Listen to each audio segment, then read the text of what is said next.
Nodadewethu nomama no-anti nomkhulu nogogo basemakhaya TV kuyintokozo ngaso sonke isikhathi ukuthi ngibuye ngizoxoxa nani sizodingida iy'ndaba ezenzakala kulo mhlaba esiphila kuwo, sizodingida iy'ndaba ezenzakala kuleli khaya elikhulu kangaka-ke.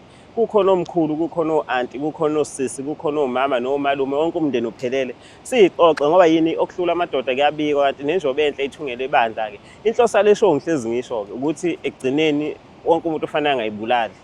Futhi akekho umuntu ofanele avuke eyobulala. Ngike ngenza isitori esibi esenzakale ngapha ePitori ukuthi khona umfowethu oyiphoyisa othe uyobona intombi yakhe wayithola inenye isoka, wafika wabulala intombi wadubula isoka.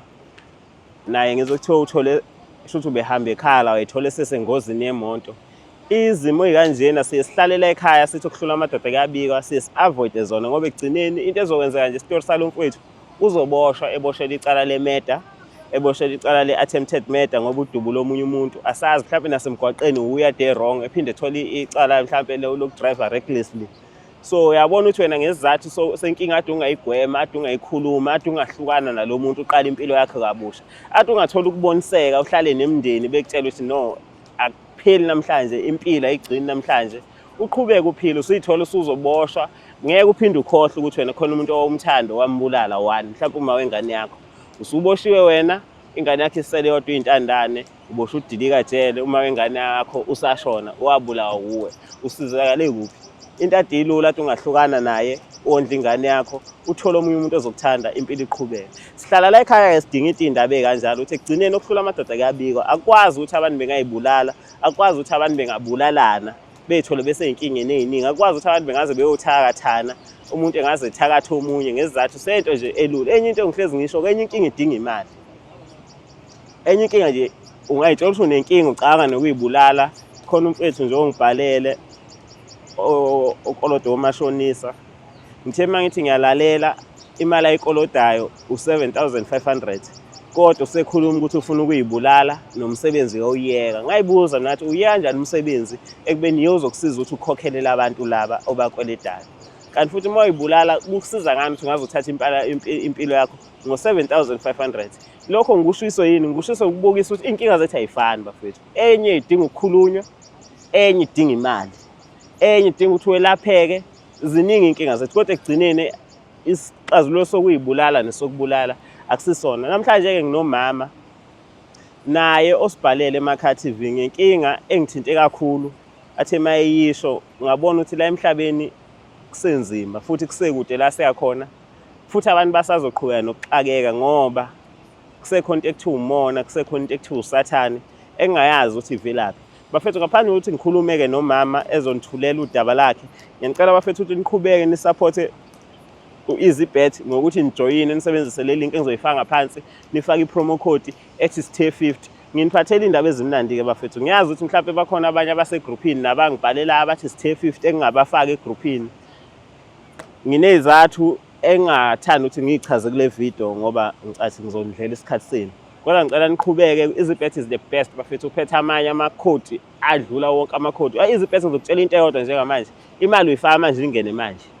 Imali uyikhipha manje, akupheli ngisho i-hour imali yakho isisebhenki noma isiwu-cash send noma isiwu-fast ilokhuzane uyifake e-wallet bamabhenki ahlukene.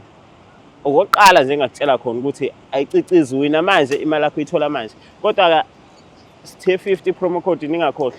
Mama, ngiyaxolisa ukukhuluma kangaka-ke la ekhaya ngiyaziwa, ngihlezi ngitshela usuku nosuku ukuthi ukhuluma kakhulu. Sengaze ngakwamukela nabo futhi ngiyathanda ukuthi ekhaya bengamukele ngoba egcineni mhlawumbe vele ukukhuluma kakhulu ngikhuluma kakhulu ngeke ngikubalekela, mhlawumbe indlela nami engidalwe ngayo. Egcineni umuzi nomuzi uney'nkinga, nami ngiyinkinga yala emakhaya. Mama, sikubingelele siphinde sikwamukele emakhaya TV. Yebo, ngiyabonga. Yebo. Niyaphila? Oh, siyaphila nje lokho kungatheni baba. Izonkinga nje. Masuthe uyaphila, ngijabulela lokho ngoba kimi uvuka ekuseni uthi uyaphila kuye kusho ukuthi unethemba lokuthi noma yini obhekane nayo uzoyinqoba. Ukwazi ukuthi nje ngoba nakho ngiyaphila, shuthi noma yini engabhekana nayo namhlanje ngizoyinqoba. Mina ngithi ukuphila kusho ukunqamuka ngo-20% wey'nkinga onazo. Moke wa-understand ukuthi ngiyaphila ngoba mhla wangabona ukuthi uyaphila kusho ukuthi ney'nkinga zobe sezinqobile. Kodwa mama usibhalele yebo. indaba yakho mina ngiyibonile kancane noma nginemibuzo eminingi, kepha ngeke ngithanda ukuthi engathi ungatshela umlaleli, utshela u-anti, utshela umalume, utshela ubhuti ofuna ukwazi ukuthi kwenze njani, ukuthi kwenze njani. Heyi, indaba yami ngithanda ukuba yinde nona ngizozama ukuthi ngiyiqoqe ukuze ngingakumosheli isikhathi. Hayi isikhathi nginaso sonke. Yebo. Eyi, ibuhlungwana yona. Ibuhlungu, hayi ibuhlungwana, ibuhlungu nje futhi inzima kakhulu. Bengingajabula nje ukuthola ukulekeleleka, usizo ukuthi ngizophuma kanjani kule nkinga engikuyona. Okusho ukuthi ngifike ngashada. Namanje sashadile. Emshadweni wami uma ngabe ngishada bekumnandi nje sihlele kamnandi nomkhwenyana wami. Ebengithanda nami ngimthanda ngihlonipha nami ngihlonipha. Kuye kwahamba kwaba nenkinga ukuthi singabathola abantwana. Uma singabathola abantwana niyazi-ke emzini ubizwa ngenyumba, ubizwa ngamagama, ubiyona yonke into nje kuze kucace ukuthi kwawona umendo wakho ufuna ukuphela. So nami umshado wami ubesufuna ukuphela-ke ngenxa yokuthi abantwana ngibatholi. Uye wafika-ke Umamezala kumina ngelinye ilanga. Bathi Umamezala ikhona indlela yokuthi angangisiza. Kodwa ngaphambi kokuba ngisize-ke bese besihambile saye kodokotela sathola ukuthi umyeni wami uye kanti kahle onenkinga yongabatholi abantwana. Kodwa-ke niyazi ukuthi uma ngabe umakoti phela ngoba wena usungayena kulowo muzi kuhleze njalo imini izokhomba wena. Oba umama-ke mayefika Umamezala kimi uthi-ke kimi makoti le nkinga le obhekene nayo yongabathola abantwana mina nginaso isixazululo sayo. Bese ngithi hawu mama kanjani na? Athi hayi thula wena ulalele. Wena kuzomela nje uvume konke into engizoyisho kuwena. Hayi-ke ngilalela bese ethi umama ungasabi lento yake yenzeka phambilini nakhona lemndenini yake yenzeka izobe ingaqali ngawo. Kuzofanele wena uthandane nomfowenu nobhuti wakho, umfowenu umfowabo kamkhwenana wakho. Ngithi mina hawu mama uyisho kanjani into enjalo? Ngoba ngiyamhlonipha nje umfowethu kodwa into enjalo izokwenziwa kanjani? Athi ungalingi uzuma usuphakama isizwe. Lento iyenzeka futhi yenzeka yonke imizi ayenzeke le ekhaya kuphela. Kuzomela ulale naye kuze sibone ukuthi angeke yini uze uyithola ingane. Nasendulo into yayenziwa vele kodwa ingane ibe siyaqhamuka. Hayi umama ungihluphile lokho ebuya njalo ebuya nalento yakhe bengilokho ngikhala ngingafuni ukuyenza kodwa ngagcina ngivumile ngoba nami ngifuna ukubamba umendo wami. Salala-ke nobhuti wasemzini uma ngabe sesilalile naye ngakhulelwa ngempela njengokusho kwaMamezala. Uma sengikhulelwe kuthi nje ngisaney'nyangana ngikhulelwe kutholakala ukuthi umyeni wami umithisile enye intombazane ngaphandle. Hayi-ke mase imithisile le ntombazane ngithuke-ke manje ukuthi hawu uyimithisa kanjani le ntombazane kubeni mina ngisinomamezala siyazi ukuthi kahle hle umuntu onenkinga ongabathola abantwana uyena. Hayi kuze kushaya isikhathi sokuthi sibeletheke sibelese kanye naye lo ntombazane. Kugcine-ke kube ukuthi kufuna kuhlolwa amagazi kuze sibe siqinisa ukuthi umyeni wami ngempela yini lengane ngoba phela ngazi ukuthi umyeni wami akazali uyena umuntu onenkinga yenzalo.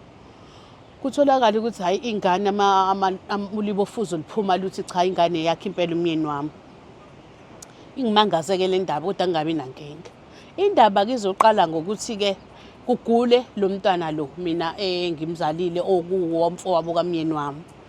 Uma ngabe-ke sesihamba siye kubantu bamanga siyozwa ukuthi yini egulisa ingane, kuvele kufike kuphume into eshaqisayo.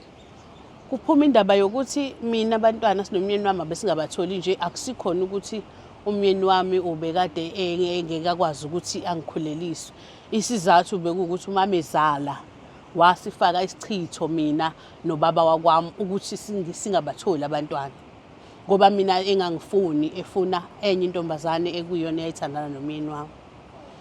Mangabe-ke sengibuya nale ndaba-ke ihlale naye iyangidla-ke ngaphakathi. Ngithe nje ngisathulile ngidla kanjalo Umamezala vele ashusha indaba yokuthi manje ufuna ukulikhipha iqiniso kumyeni wami lokuthi mina le ngane engayizala akusiyona yomyeni wami yomfowabo. Ngimncengeke ukuthi akangayisho lento. Hayi sibambe idindi iphunyula ubhizi ufuna ukuyikhipha lemfihlo manje ukuthi ayitshele umyeni wami. Angazi inhloso yakhe shuthi ukuthi ngiphelele umuzi nezingane zakhe akasacabangeli nazo ngoba phela zizosala ziqhathekile. Enye inkinga enginayo-ke kwayena-ke umfowabo umyeni wami lo wangimithisa. Akafuni, ufuna manje usefuna njalo-ke. Ufuna siqhubeke manje. Mina angazi ukuthi phela kuzoba yinto nje yangalelo langa mase ngikuthi sengikhulelwe bese yangiyeka. Sengize ngathola umntwana njalo ngisho kukhona umyeni wami manje uyangibiza angisabise naye ukuthi uzoyikhuluma le ndaba. Ufuna njalo phela mina ngangivele ngingamthandi ngangenza nje ngoba ngifuna ukuthi ngibambe umumendo wami. Angazi ukuthi ngiphuma kanjani-ke kule nkinga bengicela ningilekelele. Ngiyakuzwa mama. Sengiyafisa ukuthi le show kube nomuntu omdala. Omdala impela angazi ngamthola kanjani. Omdala kunami. Mhlawumbe ongishiya ngeminyaka e10. Nomuntu oseganiwe noma uganile uma umuntu wesifazane. Noma osekawagana noma waganwa kwaphela. Kodwa osene experience yalezi zimo ngoba inkinga enjengalezi eshiwo mama mina ngiyithola ukuthi ngimncane kunazo ukuthi ngingaphawula. Yebo khona kufanele ngizame ngoba sengila. Kodwa egcineni ngisabe nami ukuthi ngingaphimisa amanye amagama ngoba ngisho ukuthi umama mayeseyibuka la uyothini. Kodwa-ke ukulalela kwami isitori sakho mama ngizwa ukuthi 1 nathi manithola kodokotela kwathi ubaba uyo nenkinga ukuthi engabathola abantwana. Yebo kunjalo. 2 Umamezala wathi wena lala nomfowabo wendoda yakho ukuze kumithise. Yebo. Kwenzeka vele lokho. Yebo. 3 Awunga-answer.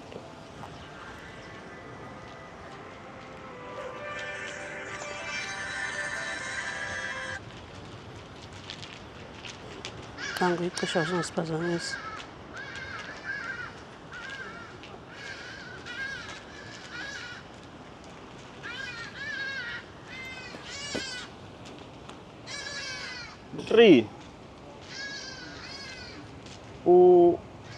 Ubaba wakwakho wamithisa ngaphandle umshado wenu. Yebo. 4 maniyothola enyangeni segula ingane kuvela nokuthi beningabathola abantwana no2 ingoba kunesichitho elifakwe sona. Yebo.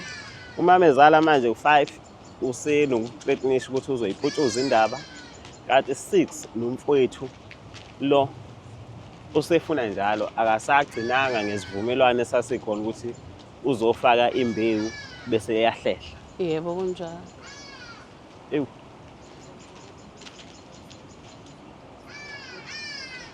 Mama angazi kodwa into enje ngizocela ukubuza ukuthi wena emndenini wakho hayi lo wala uganile khona wakini la uzalwa khona mhlambe umama nobaba nodade uma bese khona ukhona okowazama ukuthi umbekele ngale ndaba.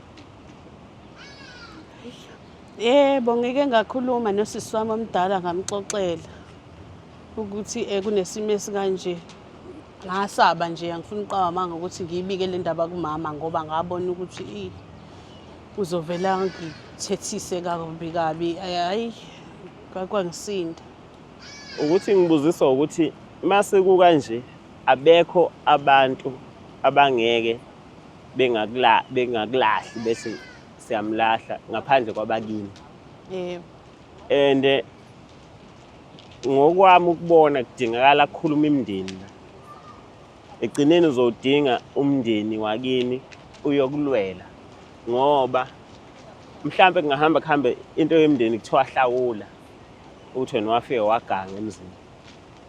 Kodwa futhi abakini nabo bengakwazi ukuthi bekukhulumele ukuthi ingane yethu ayiganganga yafakwa la ekhaya ukuthi ayenze lento le. Yebo. Yabo mhlambe nabo lo mama nalo ubhuti lo kufanele behlawule. Uyedwa umuntu engimthola victim la uwe kanyanye nomkhwenyana wakho. Yebo. Abantu kahle egcina bezothola ukuhlukumezeka. Wena vele usuqalile uyahlukumezeka. Umkhwenyana wakho unengane ngaphandle ofisayo engabe ingane yakho naye nobabili. Yebo. Nawe unengane ofisa ukuthi uyithole nomkhwenyana wakho kodwa usayitholanga ngomkhwenyana wakho. Nangu Umamezala nemigilungane ayenzayo naye ngicathi iyahlukumeza. Okubuhlungu kakhulu ukuthi umkhwenyana wakho akazi lutho. Into ayaziyo ukuthi yena mhlawumbe wenze icala ngokuthi amithise ngaphandle. Engifisa ukwazi futhi ukuthi wakwamukela kanjani mekutshela ukuthi umithise ngaphandle. Akungiphathanga kahle lokho. Angifuni nje ukuqamba amanga kangangoba ngaze ngathi angeke nje ngize ngiyamukele leyo ngane. Kodwa kuthiwa kuhamba kwesikhathi isizaliwe ngabona ukuthi asikho isidingo sokuthi ngilokhu ngizonda ingane ayinacala.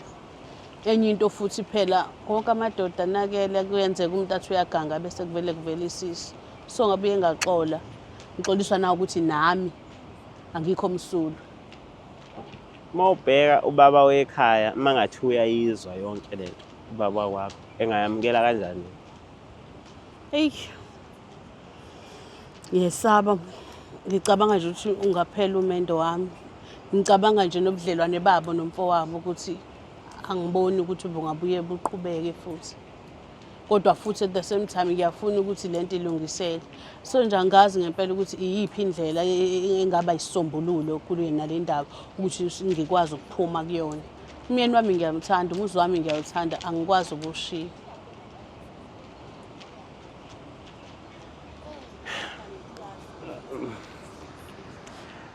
Bafethu lapha emakhaya kuningi engikucabangayo. Mhlambe ngingakusho for ivideo kodwa angazi noma kuyiqiniso. Abantu abanenkinga la ngoba phela thina asijajani and mina ngisebenza ngomuntu osuke yena ofikile. Umuntu ofikile umama. Ubaba wekhaya ngimazi akafikanga. Umamezala ngimazi akafikanga. Ubhuti lo angimazi naye akafikanga. Kodwa abantu abanenkinga ababili kule story sethu. Ubaba omncane okuyena ogcina abe nengane nomama bese kuzoba Umamezala. Angazi mina lapha emakhaya niyibona kanjani ukuthi mhlawumbe mangingakhulunywa nabo bobabili. Ngoba phela egcineni yonke lento yenzeka kwathiwa kuyofikwa nayo, kwathiwa izogqitshwa kuze kube ungona phakade. Kwathiwa ngeke isathinteka kube indaba ugqitshiwe. Kodwa bona izenzo zabo seyikhombisa ukuthi bafuna ukuthi indaba iputshuke bese uyabhidlika lo mshado lo. Number 2, kuba beyilaphi bendabuko ngoba kuyavela ukuthi kwaba khona isichitho esikhona. Angazi ukuthi bona mhlawumbe bengasiluleka ukuthi bayilapha kanjani into masinje ngokuthi mhlawumbe umuthi ungadingekana ngazi. Ukuthi angifuni ukuthi umuthi ungene kakhulu ngoba kogcina kufika ukuthi umama asebenzisele umnyeni wakhe umuthi engakupromote engakuphasisi kulesimo esikanje. Ngoba uyobe semsebenzisela ngesizathu sokuthi akabe impatha engabe sabona ukuthi kwenzakalani. Ngoba engasikho ukuthi umsebenzisela ngoba uyambamba, uyamthanda. Angazi ngiyafisa ukusho ukuqhubeka kodwa ngizocela ukuthi nani lapha emakhaya nisibonise. Bakhona omama abadala abangifonela abangi-approacha ukuthi mayelana nezaluleko ezikanje. Khona umama nje osemsinga esiye simfonele simbuze mase kukanje. Ngizozama ukuthi umama ngimxhumanise naye ke bekhulume njengabantu asebekhulile besifazane. Ngoba mina yebo senginilethela udaba sengiyofunda ama comment. Ngingakhuluma ngizenze ubaqwe egcineni ngimncane futhi angeke ngi-understand ubujula balendaba le. Kodwa isiyanda indaba yomamezala abathakatha izingane zabo. Sesiyibone kakhulu. Ukubuza nje mama ababukeli balekhaya usizo basinika ngeindlela eziningi. Bayafona kuningi usizo silithola la ekhaya. Kuyo yonke inkinga siye sibhekane nayo noma udaba siye sibhekane nayo. Kodwa ngiyengithanda ukuthi ngazi kuwe ukuthi ufuna ukuthi kwenzakaleni, usizakale ngayiphi indlela. Isixazululo salenkinga ufisa ngathi singathini. Ngoba singathi siyakusiza kanti wena uyifunda indlela esikusiza ngayo. Hey, ngiyacabanga ukuthi mhlawumbe bengamele sithole ukweluleka komqondo mina nomyeni wami. Mhlawumbe uma eqala ethola abantu abazokwazi ukuthi bamnikeze yona counseling before luthulwe lolu daba. mhlawumbe ngaleyo ndlela ubengathola indlela yokuthi angixolele noma isinqumo noma nokudinwa kungeke kuze kugcine sekumthathisa izinqumo ezinkulu ezimbi njengokuthi mhlawumbe acabanga ukuthatha impilo yami neyakhe ngoba abanye abantu besilisa abaningi benze njalo.